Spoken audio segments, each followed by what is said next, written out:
Anti-Muslim attack in Canada kills 4 family members. On June 8th, Canadian Prime Minister Justin Trudeau promised to double down on efforts to confront far-right groups 2 days after a hate-motivated attack that killed 4 Muslim family members in the city of London, Ontario. Canadian police said the family was killed on June 6th when a pickup truck jumped up the curb and ran them over. The victims were of 3 generations of a family ranged from age 15 to 74. Prime Minister Trudeau said that Canada would continue fighting hate and taking more action to dismantling far-right hate groups like the Proud Boys by adding them to Canada's terrorist organization list. I am using coded language because of the YouTube algorithm. Just say radical groups because people don't know what we mean by terrorist because YouTube is sensitive to certain words, but police detained the man named Nathaniel Veltman, 20, in a parking lot about 0.3 of a mile from the mosque. Nathaniel was charged with 4 counts of first-degree murder and 1 count of attempted murder. Authorities are examining potential terrorism or radical charges. Okay, so I don't know how to add commentary to something so tragic.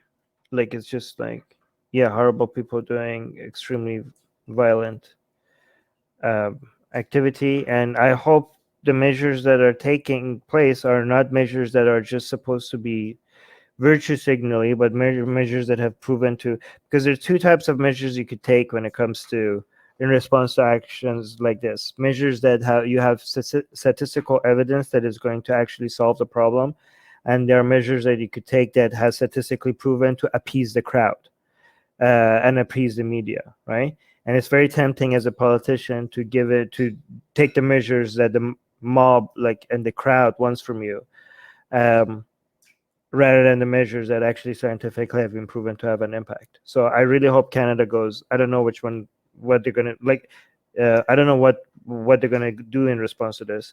But I hope they take the right. Rivka, you want to say something? It's absolutely horrific. But one thing that I have noticed in the coverage of this is the country of Canada is absolutely outraged, shocked, hurt. I mean, almost everything I've seen, not almost everything I've seen out of Canada is people just taking this as very serious. They're really saddened about this. They had a 7-kilometer march. There were thousands of people in Ontario, and then they also had marches in other cities, condemning hate crimes, condemning bigotry. And so I feel like they're just really ready to put some teeth into any kind of, anti-extremist legislation. And hopefully the negative reaction that against this guy and this horrible crime will, hopefully people will realize, look, you know what, this kind of stuff we don't want this in Canada. Overall, Canada has done better than many countries to make. I'm obviously not perfect, but Canada has done better than most countries in making different groups of people feel welcome in the country and feel like they're Canadian, right? Like more Muslims in Canada feel like they're Canadian than Muslim in France feel like they're French. So overall, Canada is a welcoming country.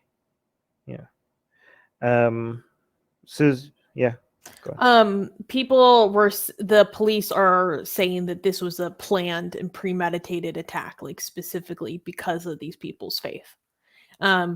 I know that people in the live chat are asking exactly what type of group that he's from. I actually haven't seen anything regarding that, whether that's been identified or if that was assumed by authorities.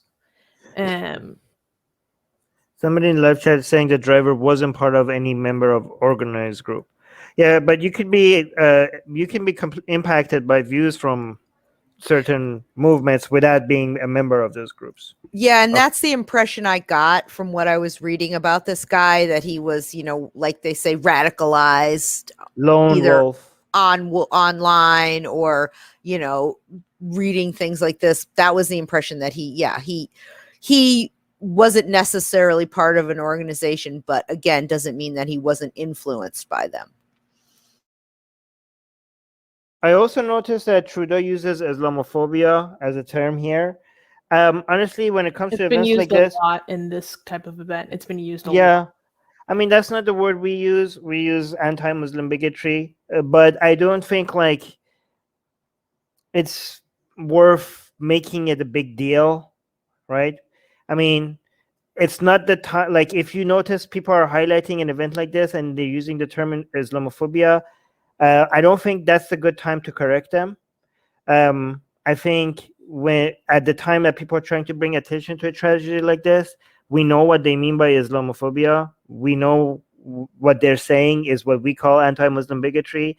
Correct them at another time, right? Because at a time like this, we want them to, anybody who's bringing attention to events like this, whatever term they're using, even if it's not accurate, it's fine. Okay, like this, maybe correct, maybe bring it up, not exactly during the time of events like this, right?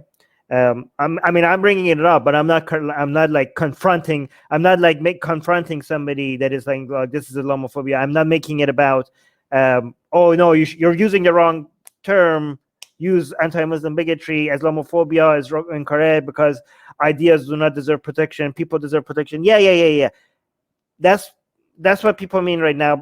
Even though it's technically not correct, people are referring to anti-Muslim bigotry. A lot of them, at least, when they're using Islamophobia. So it's not the best, but it's fine. Yeah, Susanna. Ollie Risley had a good tweet on that he posted that's made, I think, a very important point. More Muslims in Canada have been killed by anti-Muslim radicals than non-Muslims have been killed by Islamic radicals. Is that true? I don't know. I would like to know if that's true. Is he talking? Wait, more than both of those is Muslims by Islamic radicals. On top of both of that, if we're talking in globally. Canada specifically. Oh, in Canada. Canada, of course, yeah. No, I'm pretty sure that number is correct. But yes, if you're talking Canada, yes, I'm pretty sure that number is correct, unless somebody proves otherwise.